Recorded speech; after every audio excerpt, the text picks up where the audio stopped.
रहेगा वो रहेगा मॉलिक्यूलर बेसिस ऑफ इनहेरिटेंस, ठीक है, जिसमें हम बेसिकली बात करेंगे आपके पास डीएनए की, रेप्लिकेशन की, ट्रांसक्रिप्शन की और ट्रांसलेशन की, ठीक है। तो स्टार्ट करते हैं हम। तो बेसिकली जो न्यूक्लिक एसिड्स होते हैं, ठीक है, तो जो बेसिकली जो ऑर्गेनिज्म होते हैं उनमें टू टाइप के न्यूक्लिक एसिड्स पाए जाते हैं। न्यूक्लिक एसिड्स कितने टाइप के होते हैं? टू टाइप्स के होते हैं। एक को हम बोलते हैं डीएनए और एक को हम बोलते हैं आरएनए।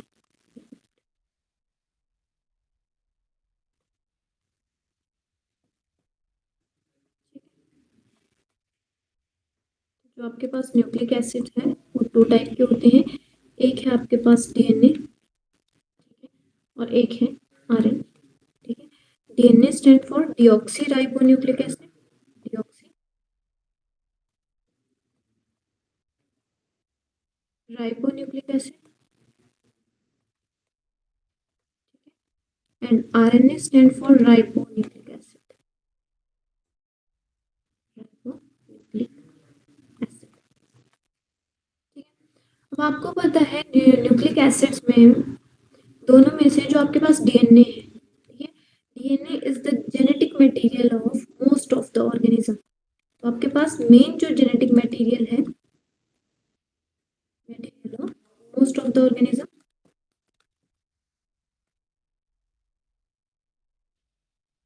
वो क्या आपके पास डीएनए है। जबकि मैं आपके पास बात करूं आरएनए की, तो आपके पास जो आरएनए है, ठीक है, आरएनए क्या है आपके पास? It is also act as a genetic material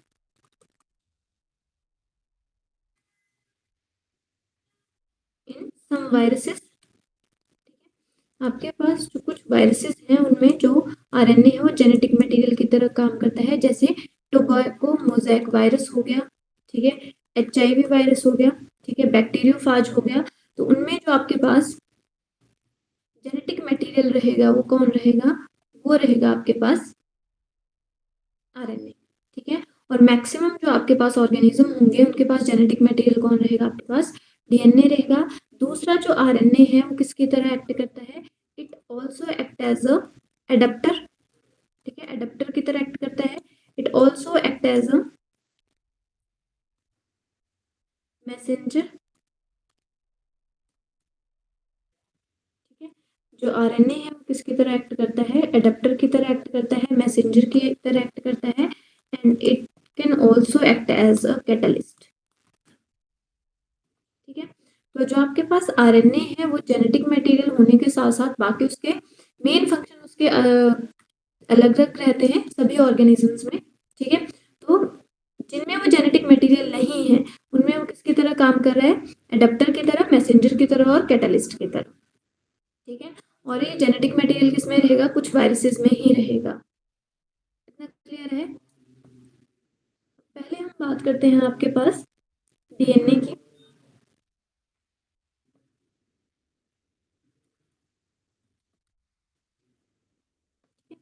तो बेसिकली डीएनए क्या है आपके पास? DNA is a long chain या लॉन्ग पॉलीमर भी बोल सकते हो आप, ठीक है, polymer of deoxyribonucleotide, deoxyribonucleotide, देखो जो आपके पास बेसिकली जो डीएनए बना है उसमें तीन चीजें इन्वॉल्व होती हैं। एक तो पेंटोज शुगर, जिसको हम क्या बोलते हैं? राइबोज शुगर, ठीक है। एक होती है इसमें पेंटोज शुगर, ठीक है, और इस पेंटोज शुगर का नाम है राइबोज, ठीक है। दूसरा, इसके पास क्या अटैच होता है? फॉस्फेट, नाइट्रोजन बेसिस, ठीक नाइट्रोजन, है। जो पेंटोज शुगर के साथ नाइट्रोजन बेसिस अटैच होते हैं। नाइट्रोजन बेसिस टू टाइप के होते हैं,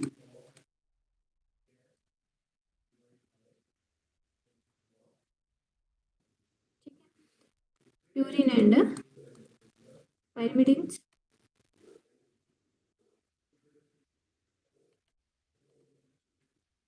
ठीक है। अब जो आपके पास प्यूरिन होते हैं वो कौन कौन से होते हैं? Adenine, guanine. ठीक है, एडेनिन एंड ग्वानिन। ठीक है, और जो पाइरिमिडिन होते हैं वो होते हैं आपके पास, आप इसको Cytosine. कट से याद रख सकते हो। ठीक है, साइटोसिन, Uracil. यूरिन और Thymine.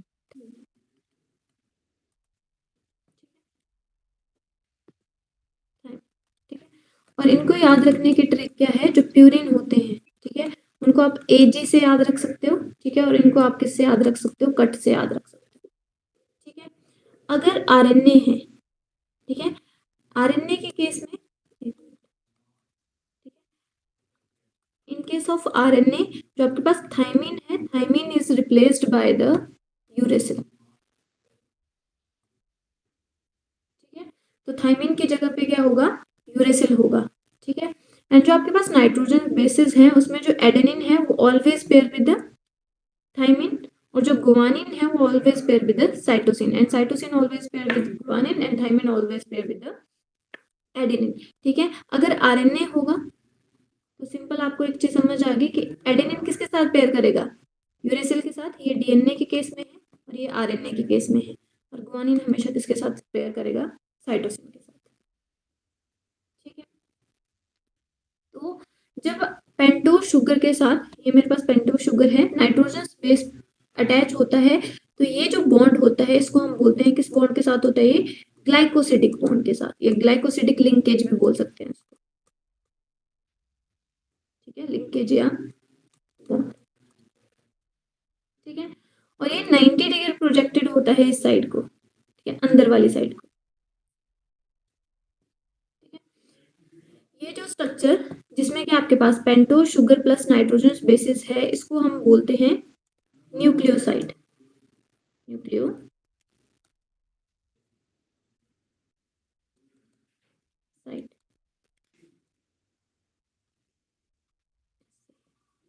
ठीक है, अब जब इस स्ट्रक्चर के साथ फॉस्फेट ग्रुप अटैच हो जाता है, ठीक है, यहाँ पे आपके पास 5th कार्बन होगी, इसके साथ कौन सा ग्रुप अटैच हो जाएगा, फॉस्फेट। ठीक है, जब यहाँ पे फॉस्फेट अटैच हो जाता है तो ये पूरा जो स्ट्रक्चर है, ठीक है, इसको क्या बोलेंगे हम, अब यहाँ पे जो फॉस्फेट अटैच होगा वो कौन से बॉन्ड से होगा, ये होगा आपके पास फॉस्फोएस्टर बॉन्ड से, फॉस्फोएस्टर बॉन्ड। ठीक है, the bond between the pentose sugar and the phosphate is called the phosphoester bond। ठीक है, और जो बॉन्ड है किसके बीच में, पेंटोज शुगर और नाइट्रोजन के बीच में, उसको क्या बोलते हैं हम, ग्लाइकोसिडिक बॉन्ड। ठीक है, ये जो पूरा स्ट्रक्चर बना जिसमें क्या है, हमारे पास फॉस्फेट है, पेंटोज शुगर है और नाइट्रोजन बेस है। ठीक है, ये जो पूरा स्ट्रक्चर बना, इस पूरे स्ट्रक्चर को हम बोल देते हैं न्यूक्लियोटाइड। ठीक है, तो हमने क्या बोला कि जो आपके पास डीएनए है, ठीक है, डीएनए क्या है आपके पास, लॉन्ग पॉलीमर है। ठीक है, एक तो मैंने ये सिंगल यूनिट बनाई, ये मेरे पास क्या हो गई, मोनोमर यूनिट। ठीक है, ऐसे ही मेरे पास बहुत सारी यूनिट्स जब आपस में अटैच हो जाएंगी तो क्या बना देंगी, वो पॉलीमर बना देंगी। ठीक है, अब देखो इसमें क्या है, मैंने क्या बोला, ये मेरे पास क्या है, राइबोज शुगर है। ठीक है, देखो समझ आ गया होगा आपको, long polymer of deoxy ribo nucleotide. Nucleotide तो हमने बना दिया, ठीक है, हमारे पास राइबोज शुगर भी है। ठीक है, अब डीऑक्सी का मतलब क्या है आपके पास, इन केस ऑफ डीएनए जो सेकंड पोजीशन होती है, ठीक है, पेंटो शुगर में, किसी और कलर से, ठीक है, यहाँ पे जो सेकंड पोजीशन है वहां पे ऑक्सीजन एब्सेंट रहेगी। देखो आरएनए के केस में क्या होगा, यहाँ पे बना देती हूँ,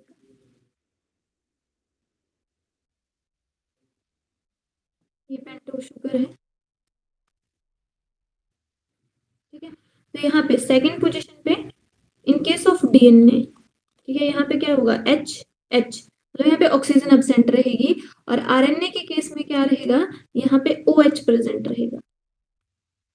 ठीक है, कौन सी पोजीशन पे होती है ऑक्सीजन एब्सेंट, सेकंड पोजीशन पे। ठीक है, तो इसीलिए इसको क्या बोला हमने, डीऑक्सीराइबो, डी ऑक्सीजन एब्सेंट है इसलिए क्या बोल दिया इसको, डीऑक्सीराइबो न्यूक्लियोटाइड। और न्यूक्लियोटाइड क्यों बोला, क्योंकि साइड पे क्या लगा है, नाइट्रोजन बेसिस अटैच है, और एक साइड पे क्या अटैच है, फॉस्फेट ग्रुप। तो यहाँ पे ये फर्स्ट पोजीशन, सेकंड, थर्ड, यहाँ पे फोर्थ, और यहाँ पे ऊपर फिफ्थ पोजीशन, ऐसे। ठीक है, तो ये फिफ्थ पोजीशन। ठीक है, और यहाँ पे कौन सा ग्रुप अटैच होगा, फॉस्फेट। ठीक है, तो ये मेरे पास क्या बन गया, डीऑक्सीराइबो न्यूक्लिक एसिड, मतलब पूरा न्यूक्लियोटाइड बन गया। ठीक है, जब ऐसे न्यूक्लियोटाइड्स की चेन अटैच होगी, मैं आपको बना के बताती हूँ एकदम। ठीक है, अब देखो हमने क्या पढ़ा है, हमें ये पता है कि जो आपके पास डीएनए है, ठीक है, डीएनए के पास कैसी चेन्स होती हैं, DNA is a double helix structure.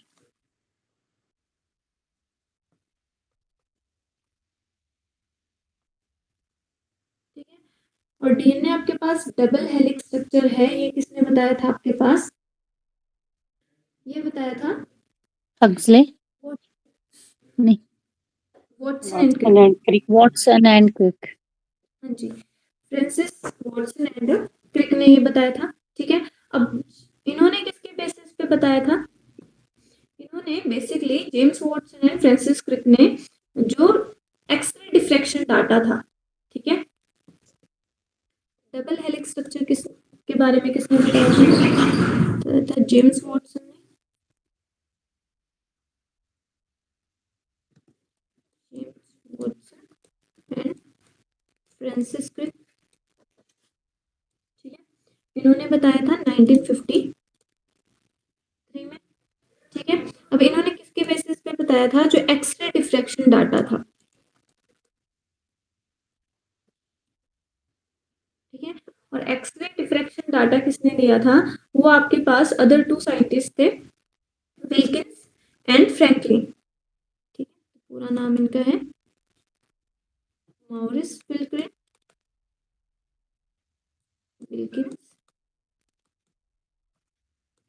And Rosalind Franklin.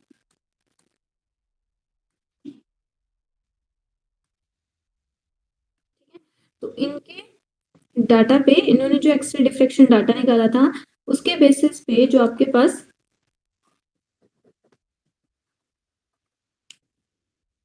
James Watson and Francis Crick थे, इन्होंने क्या बताया था, डीएनए के डबल हेलिक्स स्ट्रक्चर के बारे में बताया था। ठीक है, और इनको क्या मिला था, नोबेल प्राइज भी मिला था।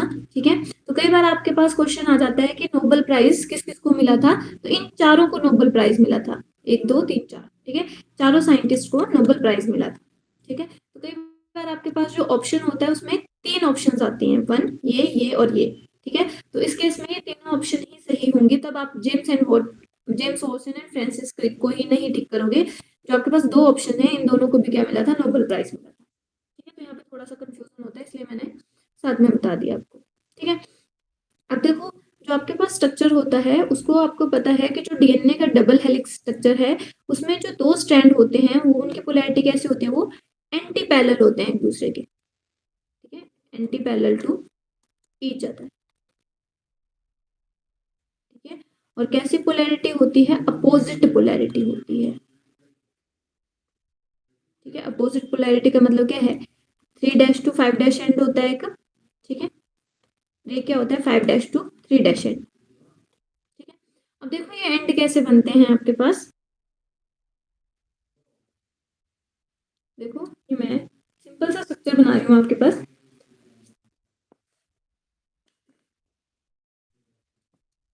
ये मेरे पास पेंटोज शुगर है। ठीक है, यहाँ पे नाइट्रोजन बेस अटैच है,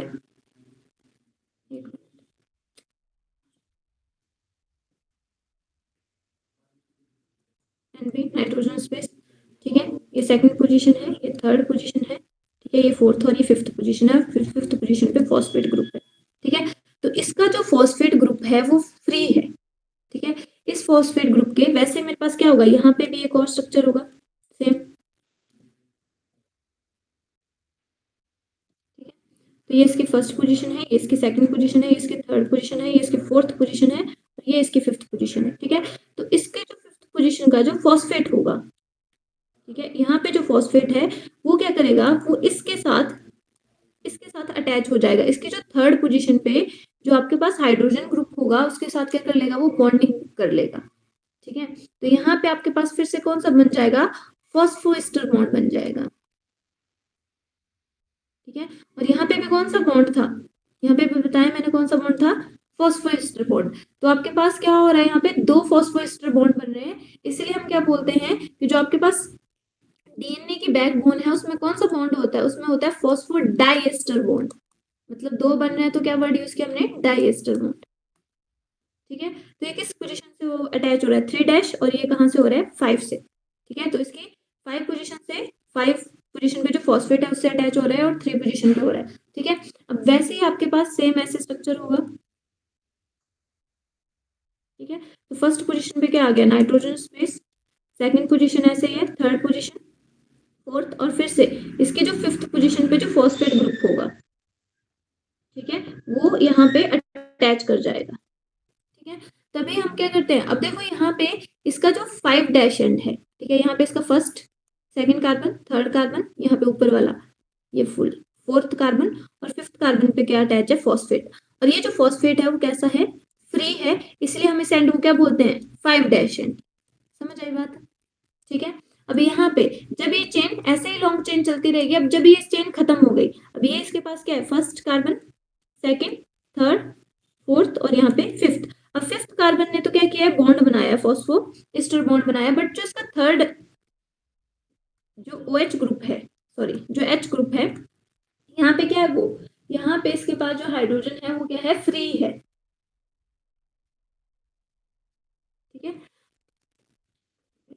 ठीक है, यहाँ पे H है और यहाँ पे OH। ठीक है, तो ये जो आपके पास 3' का एंड का ग्रुप है वो क्या है, यहाँ पे फ्री है, इसलिए हम क्या बोल देते हैं, इसको हम बोल देते हैं 3' एंड। बात समझ आई। जो आपके पास डीएनए के एंड बनते हैं आपके पास 5' एंड 3' एंड, वो कैसे बनते हैं, समझ आ गया। ठीक है, अब जब सेम होगा तो ये चेन जब आपके पास उल्टी हो जाएगी, सेम यहाँ पे भी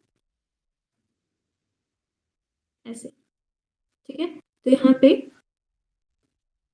सेम आपके पास क्या हो जाएगा, जो नाइट्रोजन स्पेसिस हैं उसमें यहाँ पे जो इसका फिफ्थ एंड है, ठीक है, इसका 3' एंड क्या रहेगा, फिर फ्री रहेगा। ठीक है, फर्स्ट, सेकंड, थर्ड, फोर्थ, और यहाँ पे फिफ्थ वाले एंड पे क्या लगेगा, फॉस्फेट ग्रुप लगेगा, जो नीचे वाले से अटैच हो जाएगा। फिर समझ आई बात। ठीक है, इसके 3' एंड से अटैच हो गया तो इसका एक 3' एंड फ्री रहेगा और नीचे वाली साइड इसका 5' एंड फ्री हो जाएगा। ठीक है, तो ऐसे ही आपके पास क्या बनेंगे, ऐसे ही आपके पास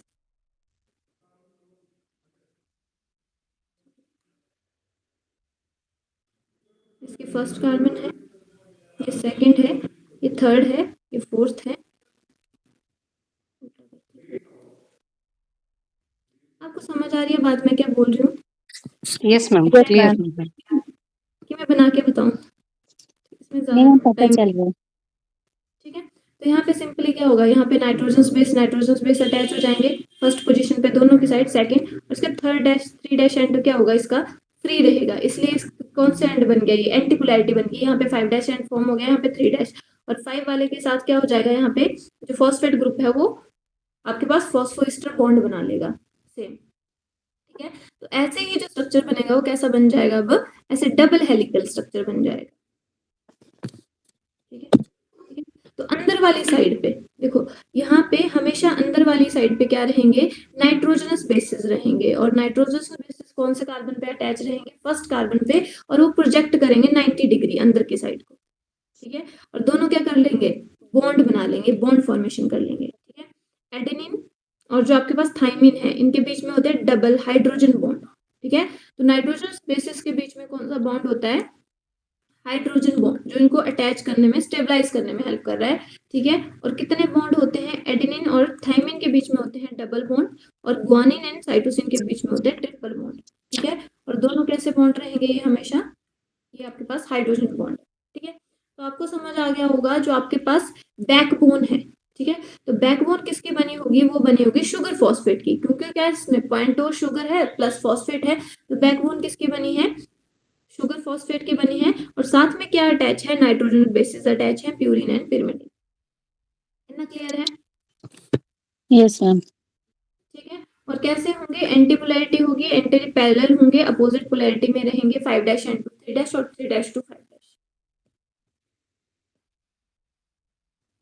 ठीक है, अब जो आपके पास डीएनए है, ठीक है, तो डीएनए जो आपके पास है वो क्या आपके पास राइट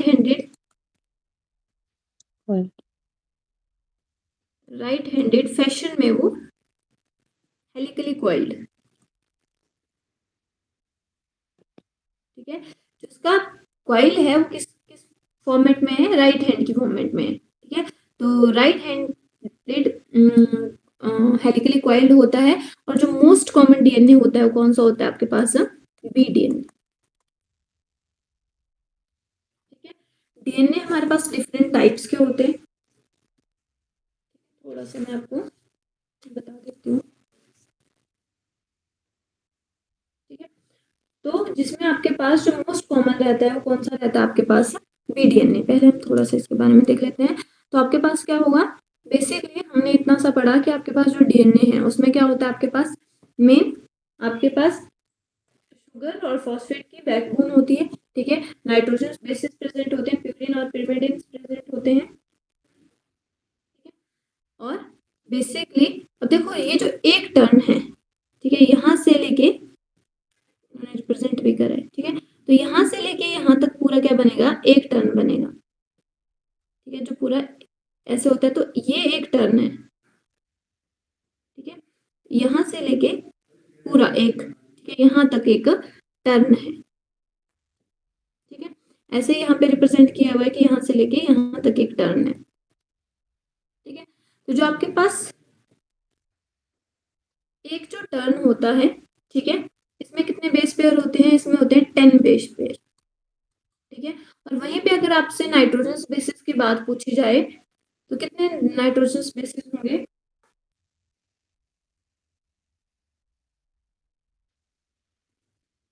20। ठीक है।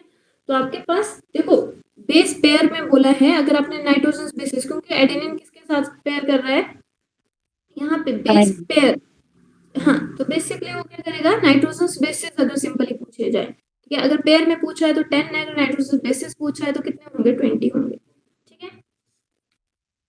देखो सिंपल आपके पास क्या होगा, आपके पास जो एक जो हेलिक्स होता है, एक जो टर्न होता है वो कितना होता है, 3.4 नैनोमीटर का होता है, ठीक है, और उसमें कितने बेस पेयर होते हैं, उसमें होते हैं 10 बेस पेयर। और जो आपके पास दो, जो आपके पास क्या है, न्यूक्लियोटाइड हैं, जो जो दो नाइट्रोजन बेसिस हैं, उनमें कितना डिफरेंस होता है, उनमें होता है 0.34, ठीक है, तो 0.34 नैनोमीटर का डिफरेंस होता है, ठीक है, यहाँ पे बताया भी हुआ है, ठीक है। तो इन दोनों के बीच में कितना डिफरेंस रहेगा, दो के बीच में आपके पास डिफरेंस रहेगा 0.34 नैनोमीटर, ठीक है। और यहाँ पे ये जो ग्रुप बन रहा है इसको बोलते हैं मेजर ग्रुप, और यहाँ पे जो छोटा सा ग्रुप बनता है उसको हम बोल देते हैं माइनर ग्रुप, ठीक है। अब जो डीएनए होता है उसमें क्या होता है, जो नाइट्रोजन बेसिस है वो स्टैक बाय स्टैक, मतलब एक स्टैक के ऊपर ऐसे अटैच होते हैं, ठीक है, जैसे यहाँ पे दिख रहे हैं हमें, ठीक है। क्यों, क्योंकि जो डीएनए है उसको स्टेबलाइज करने के लिए, ठीक है, इसीलिए क्या रहता है, क्वाइल्ड रहता है, ठीक है, इन दो स्ट्रैंड्स को सेपरेट करना मुश्किल होता है। आई होप इतना क्लियर हुआ होगा आपको। Yes ma'am. उसके बाद थोड़ा सा मैं आपको बता देती हूँ फॉर्म ऑफ डीएनए, ठीक है, या टाइप्स ऑफ डीएनए भी बोल सकते हो आप इसको। ये मैम दो स्टैंड्स के बीच में कितना उनका डायमीटर रहता है, वो भी थोड़ा सा 2 पॉइंट कितना है? यहाँ पे 2 नैनोमीटर का, ठीक है, 2 और ये अराउंड आपके पास 20 एमस्ट्रॉन के बराबर होता है, 20 आर्मस्ट्रॉन्ग। हाँ जी। एमस्ट्रॉन्ग आपके पास स्मॉलेस्ट यूनिट होती है और हम्म। Nanometre,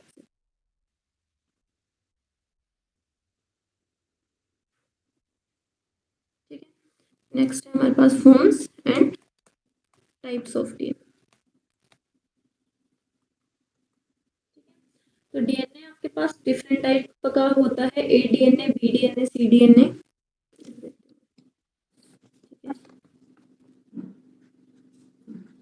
A DNA,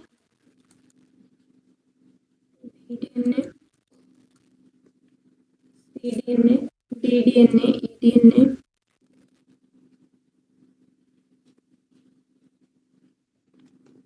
A B C D E and Z, जिसमें से जो मोस्ट कॉमन है जिसको हम स्टडी करते हैं वो कौन सा डीएनए है, वो है आपके पास बी डीएनए। ठीक है, तो आपने एक बात याद रखनी है कि जितने भी आपके पास डीएनए हैं सारे किस किस राइट हैंडेड फैशन में है ये। ठीक है, जो इनकी कॉइलिंग है वो राइट हैंड साइड को हुई है। ठीक है, तो राइट हैंडेड फैशन में। ठीक है, सारे बी डीएनए भी, सी डीएनए भी, डी डीएनए भी, ठीक है, ई डीएनए भी, और जो आपके पास जेड डीएनए है वो कैसे है, लेफ्ट हैंडेड फैशन, मतलब लेफ्ट हैंड साइड को क्या गया है, ट्विस्ट हुआ है। ठीक है, वहां पे कॉइल हुआ है। ठीक है, एक जो मेन डिफरेंस रहता है इनमें। ठीक है, देखो जो आपके पास बी डीएनए है उसके बारे में किसने बताया आपके पास, उसको बोला जाता है Watson and Crick model of DNA.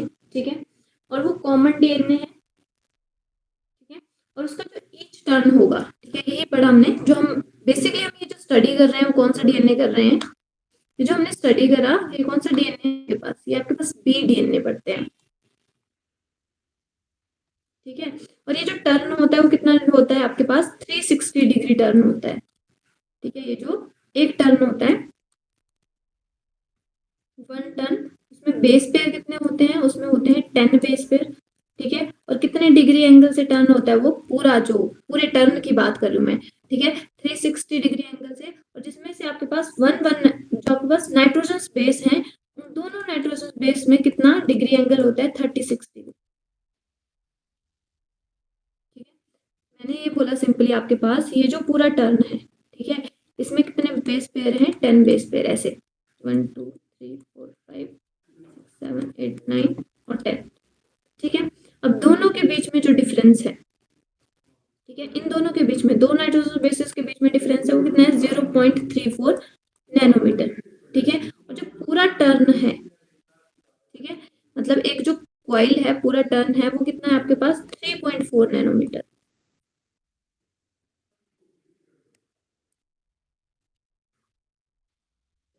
ठीक है, और ये जो पूरा टर्न है इसमें कितने डिग्री से टर्न हुआ है, अगर मैं बात करूं कितने डिग्री एंगल से टर्न हुआ है, तो एंगल कितना रहेगा, 360 डिग्री एंगल से टर्न हुआ है।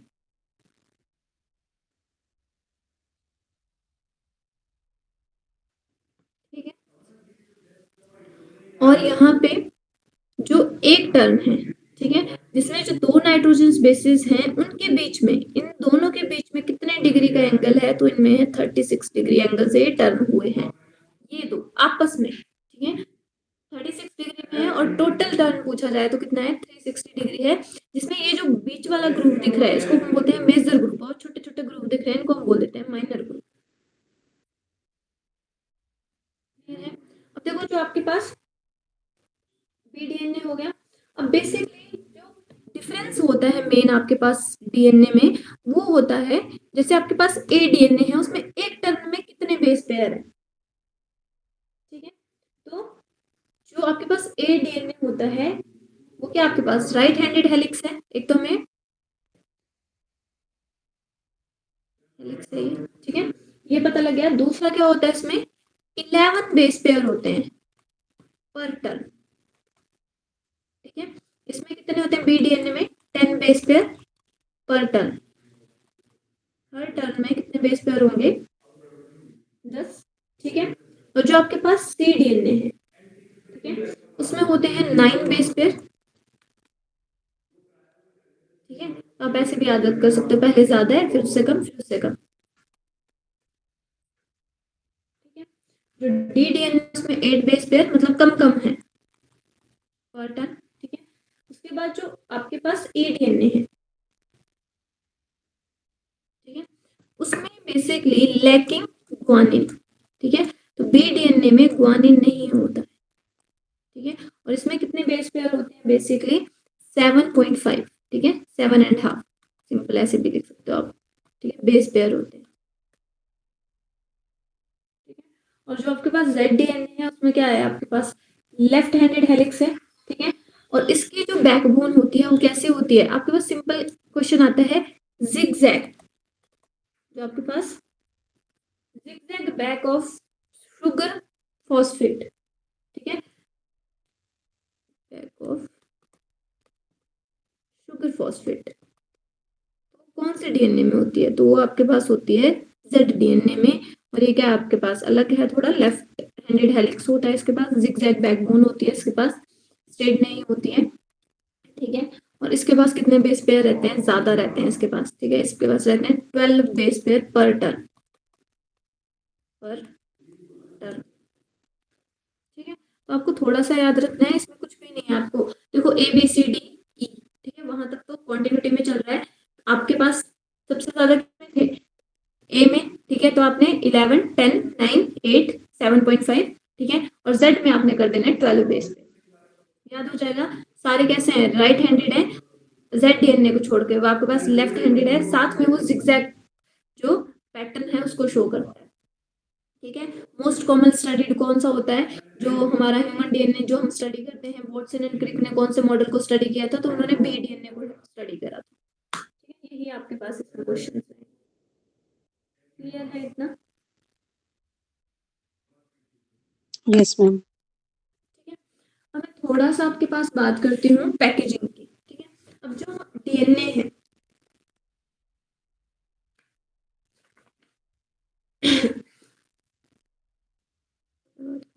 पैकेजिंग ऑफ डीएनए है,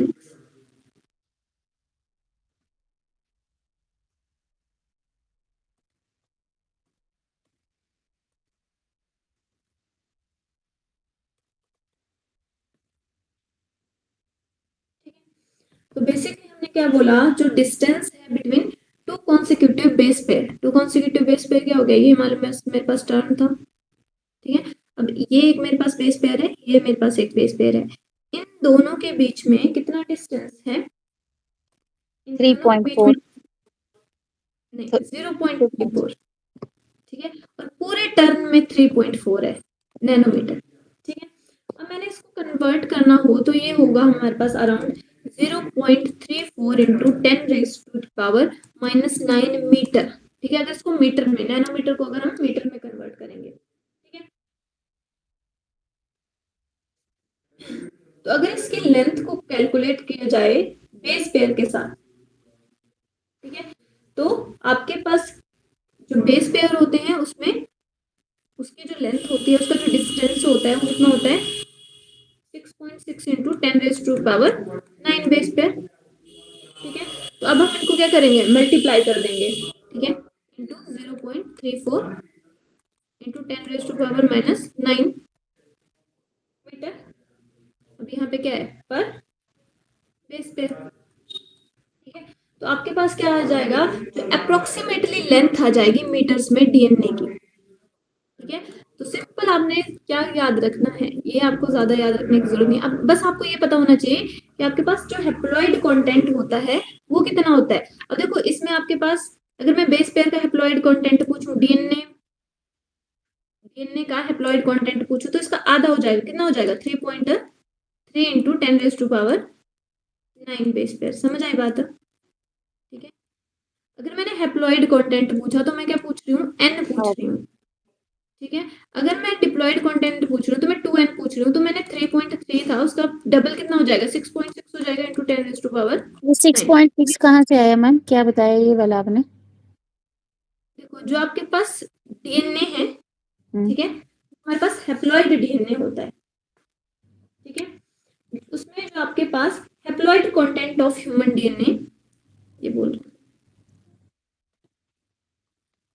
haploid content of human DNA, हम ह्यूमन डीएनए की बात कर रहे हैं, ठीक है। तो उसका जो हेप्लॉइड कंटेंट होता है वो होता है, हेप्लॉइड मतलब एन की बात कर रहे हैं, ठीक है, नंबर ऑफ क्रोमोसोम में हम आधे ही बात कर रहे हैं, तो उसमें कितना होता है, वो होता है आपके पास 3.3 इंटू 10⁻⁹ बेस पेयर, ठीक है। जब मैं इसके डबल बात करूंगी, मतलब मेरे पास क्या ऐसा कंटेंट होता है, हेप्लॉइड तो होता नहीं हमारी बॉडी में, कैसा कंटेंट होता है डिप्लॉइड, ठीक है। तो सेम डिप्लॉयड कंटेंट कैसा हो जाएगा आपके पास, अब इसका डबल कर दो ना, ये आधा था, ठीक है। अब मैंने किसका बताना है, 2n का बताना है, समझ आई बात है। जैसे हमने यस मैम। माइटोसिस और मियोसिस में कर रहे थे ना, माइटोसिस में डिवीजन क्या होता था आपके पास, जैसे 2n है, ठीक है, तो उसका 2n ही रहता था माइटोसिस में, बट मियोसिस में क्या होता था, 2n का क्या बन जाता था, n हाफ बन जाता था, ठीक है। मीन्स ऐसा ही, ये कंटेंट है, डीएनए कंटेंट है ना, ह्यूमन। हाँ हाँ, ओके। डीएनए कंटेंट है, ठीक है। तो आपके पास हैप्लॉइड अगर कंटेंट पूछा जाए, कई बार आपके पास सिंपल ये पूछा जाता है हैप्लॉइड कंटेंट क्वेश्चन में और डिप्लॉइड कंटेंट, ठीक है। तो आपके पास बेसिकली वो पूछ लिया जाता है डिप्लॉयड कंटेंट, ठीक है। तो डिप्लॉयड कितना है आपके पास, डिप्लॉयड है 6.6 इंटू 10⁻⁹ बेस, ठीक है। तो इसका हैप्लॉयड क्या हो जाएगा, उसको हम आधा कर देंगे आगे वाले digit, ठीक है। तो ये इसका क्या हो जाएगा, कंटेंट ऑफ डीएनए,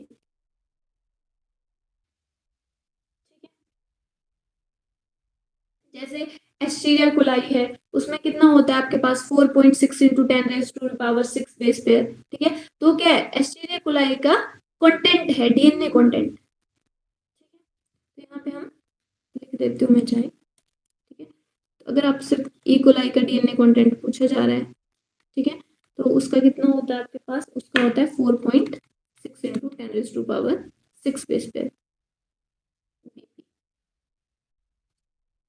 तो ये इसका क्या है, ये एस्चीरिया कोलाई का डीएनए कंटेंट है, ठीक है। अब देखो सिंपल आपके पास जो डीएनए होगा, अगर मैं बोलूं लेंथ ऑफ डीएनए, नीचे लिखते हैं उसको, ठीक है। तो आपके पास लेंथ ऑफ डीएनए कितनी होती है, वो होती है अराउंड आपके पास 2.2 मीटर, ठीक है। तो आपके पास जो डीएनए होता है उसकी लेंथ बहुत ज्यादा होती है, ठीक है, कितना होता है 2.2 मीटर होती है, ठीक है। और जो आपके पास न्यूक्लियस होता है, ठीक है, आपके डीएनए कहाँ प्रेजेंट होता है, मेरे पास सेल है,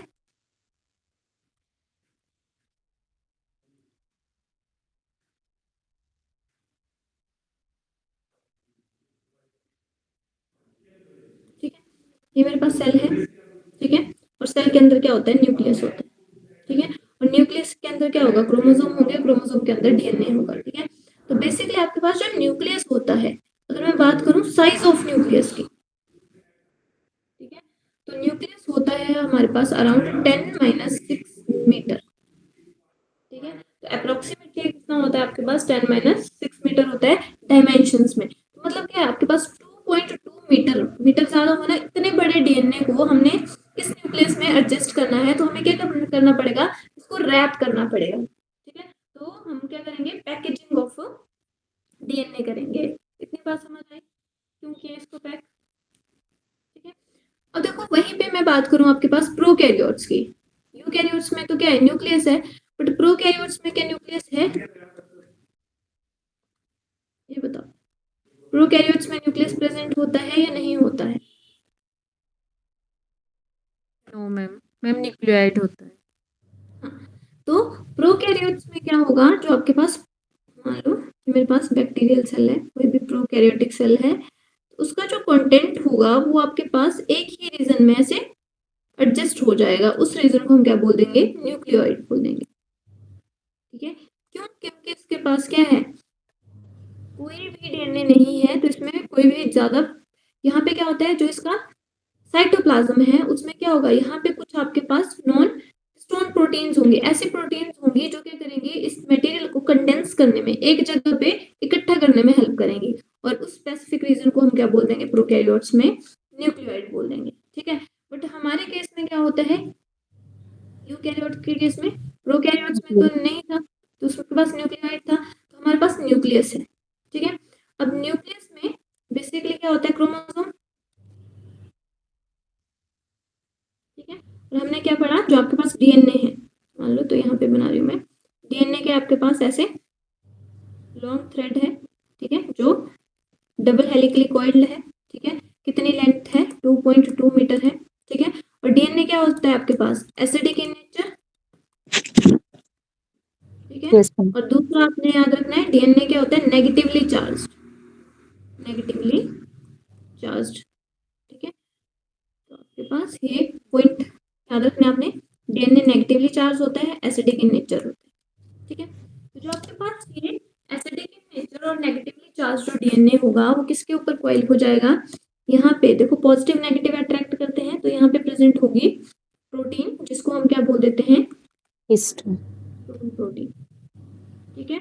और हिस्टोन प्रोटीन का भी क्या होगा, यहाँ पे ऑक्टामर होगा, 8।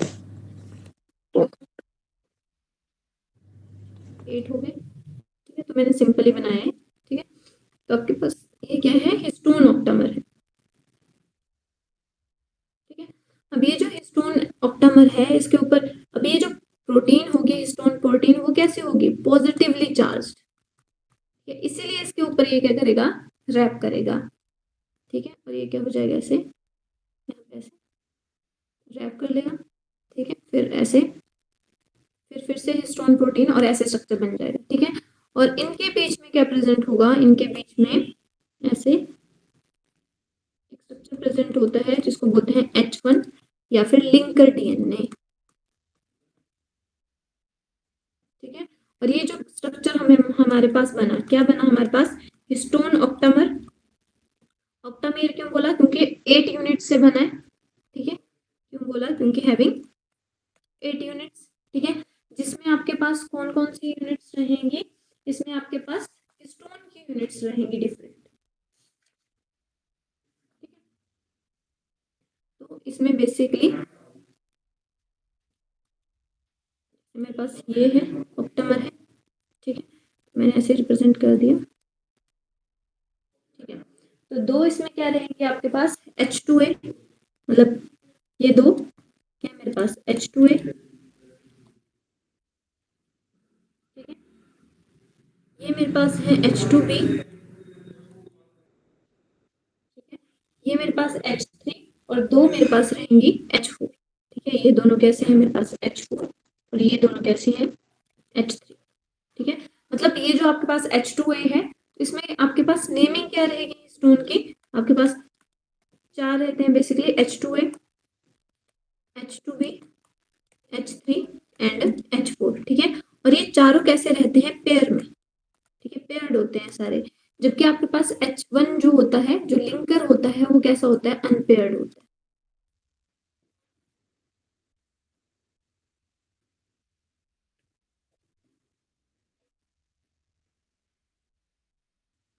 इतनी बात क्लियर है।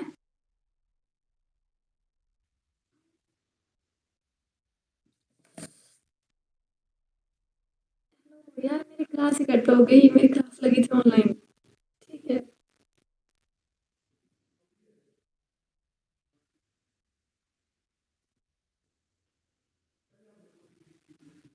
हेलो, मेरी आवाज आ रही है आपको, यस मैम, स्क्रीन नहीं है विजिबल। वेट वेट, मेरे को कॉल आ गई थी, वो कॉल कट हो गई, सॉरी सॉरी।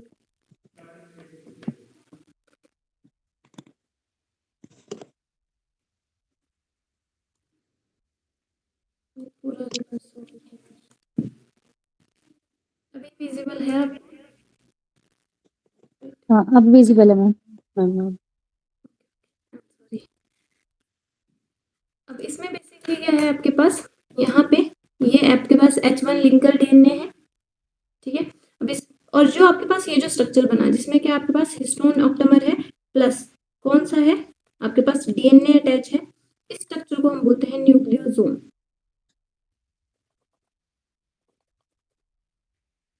ठीक है। इस स्ट्रक्चर को बोला जाता है न्यूक्लियोसोम,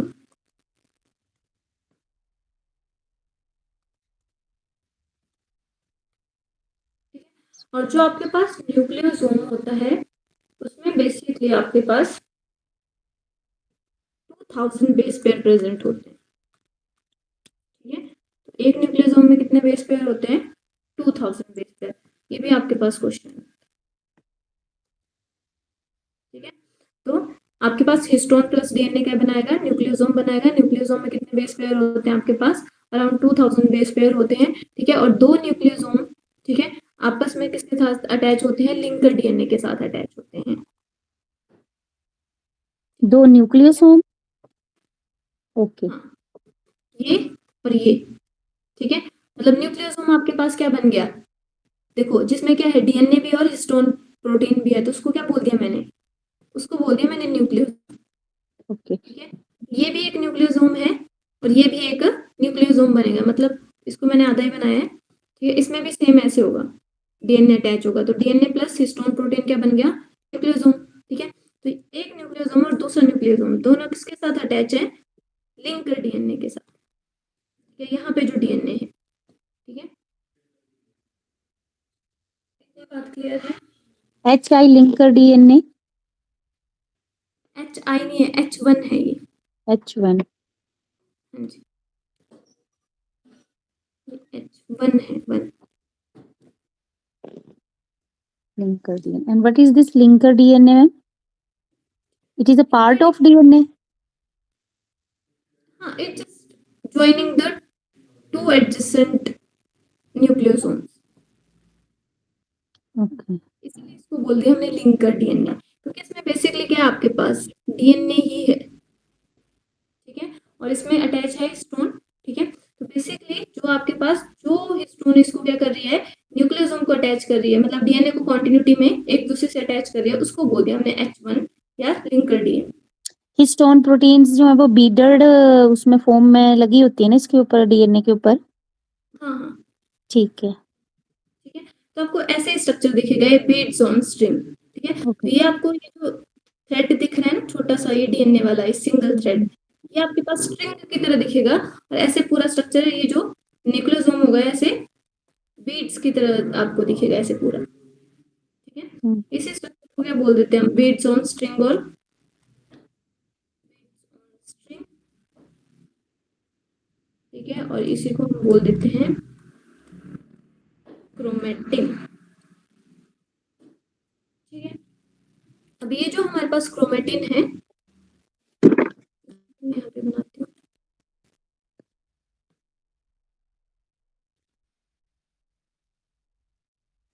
ठीक है, ये जो क्रोमोसोम है इसके अंदर अटैच होती है, बेसिकली इसमें प्रेजेंट होती हैं नॉन हिस्टोन प्रोटीन ऐसे।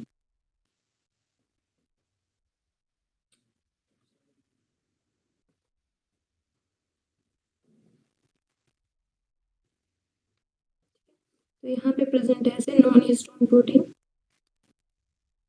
नॉन हिस्टोन कॉम्प्लेक्स भी बोल देते हैं। ठीक है, अब ये जो आपके पास नॉन हिस्टोन प्रोटीन्स हैं, ये क्या करेंगे, अब ये जो हिस्टोन प्रोटीन्स हैं इसके ऊपर क्या ऐसे ऐसे कॉइल हो जाएंगे, ऐसे पूरे ऐसे रैप हो जाएगा। ठीक है, अब देखो कहीं कहीं पे ये जो आपके पास क्रोमेटिन है वो क्या होगा, बहुत टाइटली पैक पैक होगा। ठीक है, मतलब डेंसली पैक्ड। ठीक है, बिल्कुल क्या होगा, टाइट होगा। ठीक है, और कई जगह पे मैंने कैसा बनाया है, लूज बनाया है। ठीक है, तो कहीं जगह पे क्या होगा, लूजली पैक्ड होगा।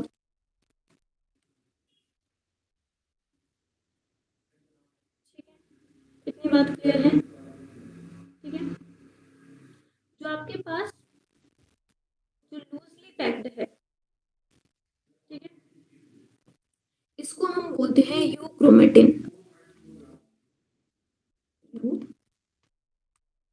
यूक्रोमेटिन। ठीक है, और जो टाइट है और डेंसली पैक्ड है और डार्क कलर का अपीयर होता है, उसको हम बोल देते हैं हेट्रोक्रोमेटिन। ठीक है, और ये कैसा होगा, डार्कली स्टेन्ड होगा और थिक भी होगा, क्योंकि कॉम्पैक्ट है, बहुत टाइटली अरेंज है।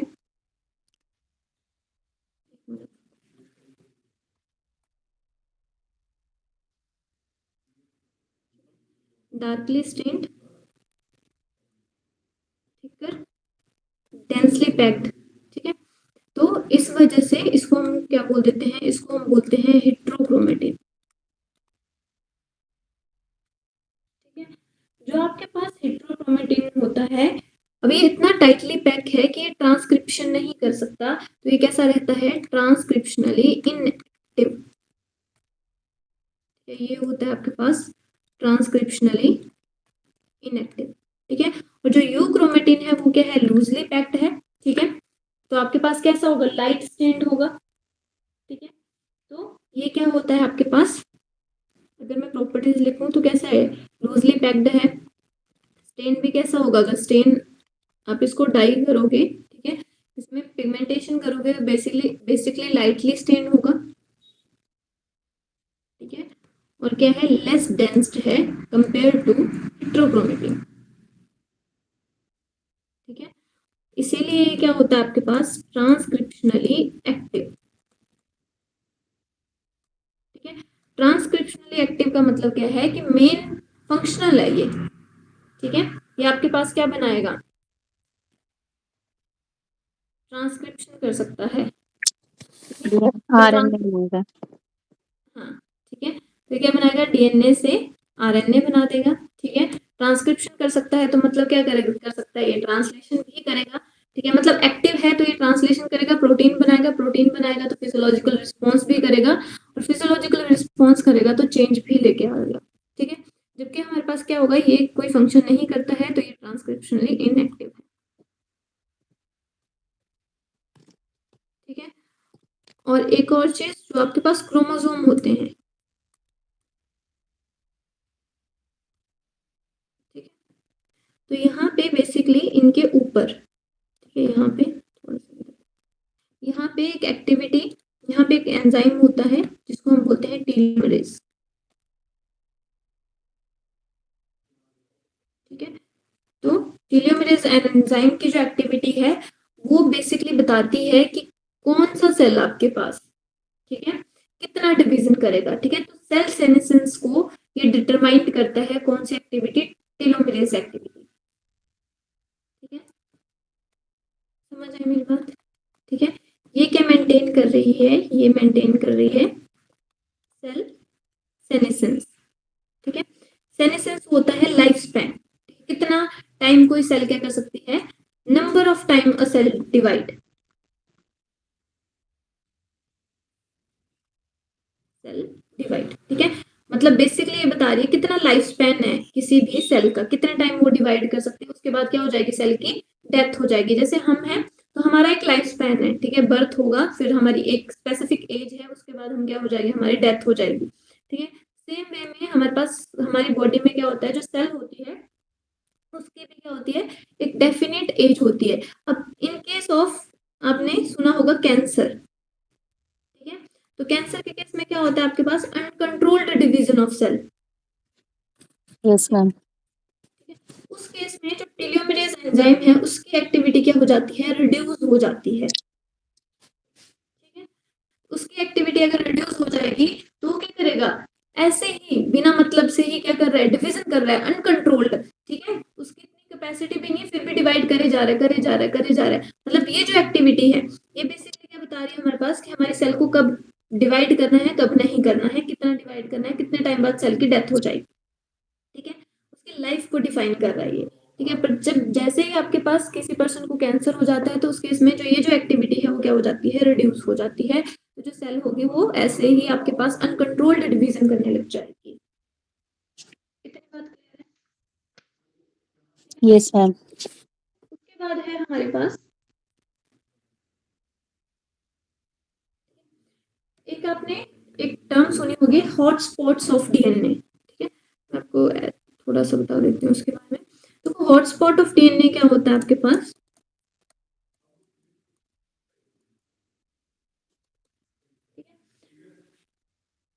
जहाँ पे डीएनए की ऐसी साइट जहाँ पे बहुत ज्यादा म्यूटेशन एंड क्रॉसिंग ओवर हो रही हो, उसको हम बोल देते हैं हॉटस्पॉट ऑफ डीएनए, ठीक है। सिंपली क्या है आपके पास, site where frequency of, where frequency of mutation and crossing over is high, and crossing over is high, crossing over is high, ठीक है। उसको हम बोल देते हैं हॉटस्पॉट ऑफ डीएनए। तो हॉटस्पॉट ऑफ डीएनए क्या रिप्रेजेंट कर रहा है, उसमें क्या होगा, जो आपको जेनेटिक मटेरियल में बहुत ज्यादा चेंज आ जाएगा। देखो क्रॉसिंग ओवर भी क्या लेके आती है आपके पास, वेरिएशन, राइट। और म्यूटेशन में क्या लेके आती है, वेरिएशन। ठीक है, तो आपके पास डीएनए का ऐसा रीजन जहां पे क्या हो रही है, बहुत ज्यादा क्रॉसिंग ओवर और म्यूटेशन हो रही है, उसको बोल देते हैं हम हॉटस्पॉट ऑफ डीएनए। ठीक है, उसके बाद नेक्स्ट है हमारे पास थोड़ा सा, ये आपको क्लियर ही है मेरे को लगता, सेंट्रल डोग्मा सबको पता है। ठीक है, central dogma of molecular biology. ठीक है, सेंट्रल डोग्मा के बारे में किसने बताया था आपके पास, बेसिकली जो सेंट्रल डोग्मा था उसके बारे में भी आपके पास फ्रांसिस क्रिक ने ही बताया था, फ्रांसिस क्रिक ने बताया था। ठीक है, कब बताया था इन्होंने, इन्होंने बताया था अराउंड 1958। ठीक है, सेंट्रल डोग्मा का सिंपल सा है आपके पास, इन्होंने क्या बोला था कि जो आपके पास डीएनए है, ठीक है, जब डीएनए में रेप्लिकेशन होती है तो क्या बनाता है, वो अपनी कॉपी बनाता है। ठीक है, डीएनए जब डीएनए से डीएनए बन रहा है तो उस प्रोसेस को क्या बोलते हैं हम, रेप्लिकेशन। ठीक है, अपनी ही कॉपी बना रहा है, अपना एक ब्लूप्रिंट बना रहा है। ठीक है, अगर डीएनए से जो सेंट्रल डोग्मा है वो कौन सी डायरेक्शन में चलता है, वो होता है आपके पास यूनिडायरेक्शनल। ठीक है, मैक्सिमम केसेस में, बट सम केसेस में क्या हो जाता है, ये रिवर्स भी हो जाता है, बाई डायरेक्शनल भी हो जाता है। ठीक है, डीएनए से क्या बनता है, आरएनए। ठीक है, और डीएनए से आरएनए बनने के प्रोसेस को क्या बोलते हैं, ट्रांसक्रिप्शन। ठीक है, आरएनए से बनते हैं आपके पास प्रोटीन, आरएनए से प्रोटीन बनने के प्रोसेस को बोला जाता है ट्रांसलेशन। ठीक है, और जो प्रोटीन है वो क्या करती है, फिजियोलॉजिकल रिस्पॉन्स करती है। ठीक है, तो बेसिकली ये जो प्रोसेस है वो किसको रिप्रेजेंट कर रही है, वो रिप्रेजेंट कर रही है सेंट्रल डोग्मा को। ठीक है, जो कैसा है आपके पास, यूनिडायरेक्शनल है।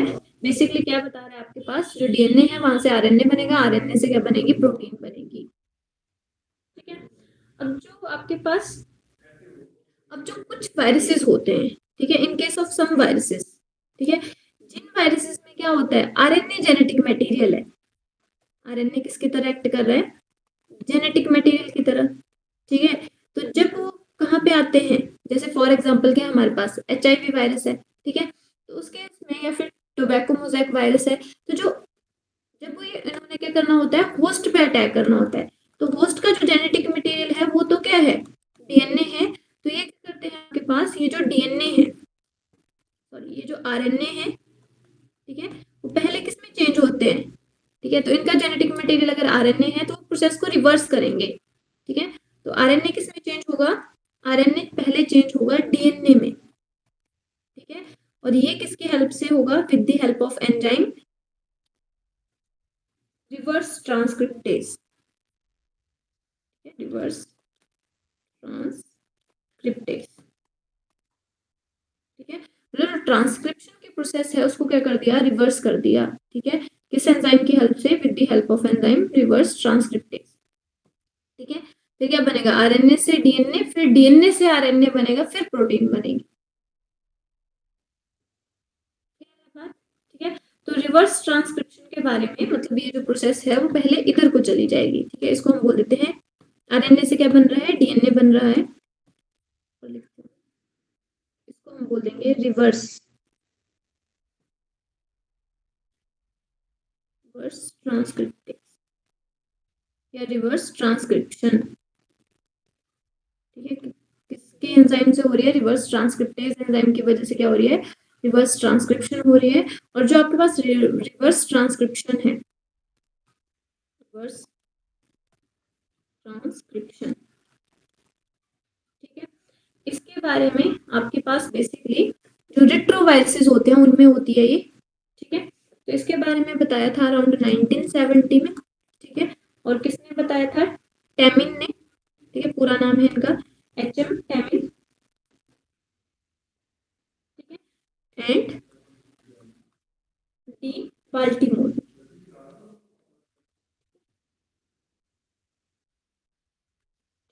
इन्होंने बताया था किसके बारे में, इन्होंने बताया था रिवर्स ट्रांसक्रिप्शन के बारे में।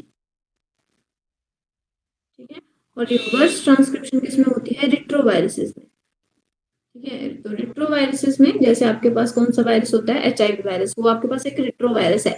जो क्या करेगा, वो आरएनए को डीएनए में कन्वर्ट करता है with the help of enzyme reverse transcriptase.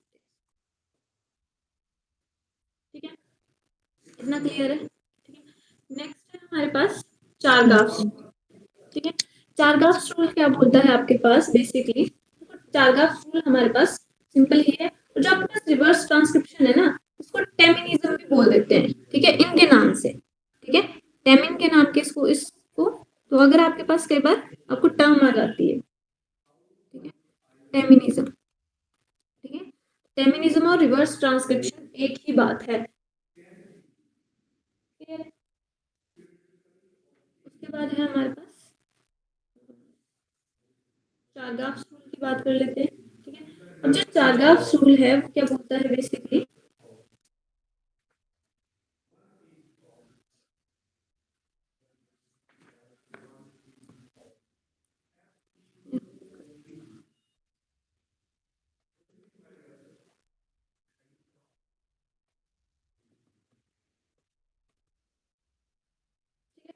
तो जो आपके पास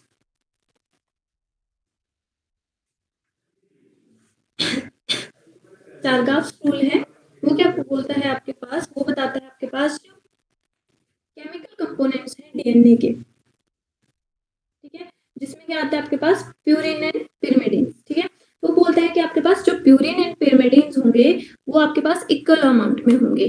ठीक है, जो आपके पास डीएनए होगा, ठीक है, चारगाफ रूल इंप्लीमेंट किसके लिए होता है, डबल स्टैंडर्ड डीएनए के लिए होता है। ठीक है, ये क्या बोलता है आपके पास जो प्यूरिन होंगे, the amount of purine is equal to the amount of pyrimidine. ठीक है, purine and pyrimidine occur in equal amount. ठीक है, amount लिखते हैं इधर, amount of purine is equal to amount of pyrimidine. ठीक है, एक तो ये बोलता है। ठीक है, और आपको पता है प्यूरिन कौन से फाउंड होते हैं डीएनए में, इसके अकॉर्डिंग। हाँ जी, नो मैम। बोलो बोलो, कुछ बोल रहे हो आप? ठीक है, तो क्या होता है आपके पास एडेनिन एंड ग्वानिन। ठीक है, और पिरिमिडीन कौन से होते हैं आपके पास, थायमिन एंड साइटोसिन। ठीक है,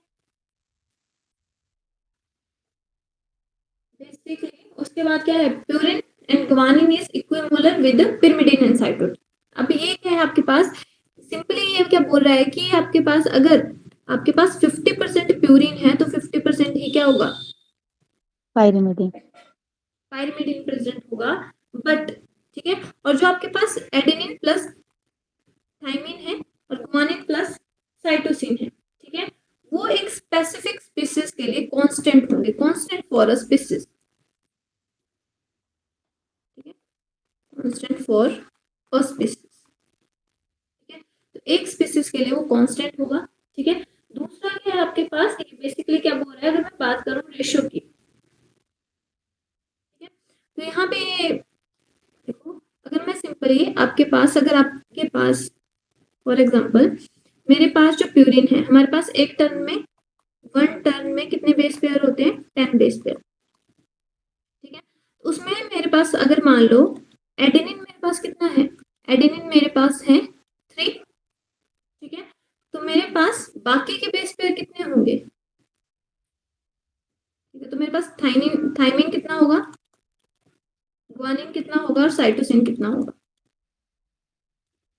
ठीक है, बता सकते हो आप? 3 होएगा मैम। ठीक है, तो सिंपल है हमारे पास, अगर हमारे पास देखो इसने क्या बोला, 50% प्यूरिन होंगे, ठीक है, और 50% क्या होंगे, पायरिमिडीन होंगे। ठीक है, अब देखो यहाँ पे एडेनिन बताया हुआ है 3 है, तो थायमिन में कितना होगा, 3 होगा, और जो रिमेनिंग है, ठीक है, यहाँ पे बेस पेयर लिख देते हो, ठीक है, पेयर में। ठीक है, अब कितना बचा आपके पास 10 होने के लिए, 7। 3 6 4। तो 7 अगर ग्वानिन है तो साइटोसिन में कितना होगा, 7 7। ही होगा। तो amount of purine and pyrimidine equal होगा, बट कैसे होंगे वो, 50-50% होंगे, इनको 100% करके नहीं चलना है हमें। ठीक है, क्लियर है? तो यहाँ यस पे मैम। ठीक है, और इनकी जो रेशियो है उसको हम यूज करते हैं आइडेंटिफाई द स्पीसीज, क्योंकि किसी एक स्पीसीज के लिए जो आपके पास adenine, thymine, guanine and cytosine है, मतलब प्यूरिन और pyrimidine है, वो क्या हो जाते हैं, कांस्टेंट हो जाते हैं स्पीसीज के लिए। Specific for a base ratio is specific for a species. ठीक है, ये मेरे पास क्या है, नाइट्रोजन बेस है ना, तो ये मेरे पास बेस रेशियो है। ठीक है, बेस रेशियो क्या होगी, स्पेसिफिक होगी किसी भी स्पीसीज के लिए। ठीक है, और ये एज और टिश्यू के अकॉर्डिंग चेंज नहीं करेगी। पहली बात, ये हमारे पास क्या था, चारगाफ स्टोन था। जितना आज हमने पढ़ा उतना क्लियर है आपको? Yes, ma'am. And Chergaff rules also says that A will always combine with the T and G will always combine with C. हाँ, ठीक है, यही बताता है हमें कि आपके पास ए ऑलवेज कंबाइन करेगा टी के साथ, जी हमेशा कंबाइन करेगा सी के साथ। ठीक है, तो आज के लिए इतना ही। कल हम बात करेंगे बेसिकली, अब आज हमने बेसिकली नॉर्मल से चीजें कर ली, कल हम बेसिकली एक्सपेरिमेंट्स के बारे में बात करेंगे। एक आपके पास ग्रिफ्थ एक्सपेरिमेंट है उसके बारे में, और रेप्लिकेशन, ट्रांसक्रिप्शन, ट्रांसलेशन। ठीक है, मैं कोशिश करूंगी कि 2-3 दिन में हमारे अब चैप्टर्स खत्म हो जाएं। मैम रिक्वेस्ट है एक ना, sorry to interrupt you, actually ma'am ना 12:30 पे थोड़े बच्चे लेने होते हैं, तो 12:30 तक कर लिया करेंगे, फिर वो टॉपिक थोड़ा सा छूट जाता है। हाँ जी, कोई बात नहीं। ठीक है, 12:30 तक शुरू हुआ करेगी आपकी क्लास, है ना? ओके, ठीक है। Okay, thank you ma'am.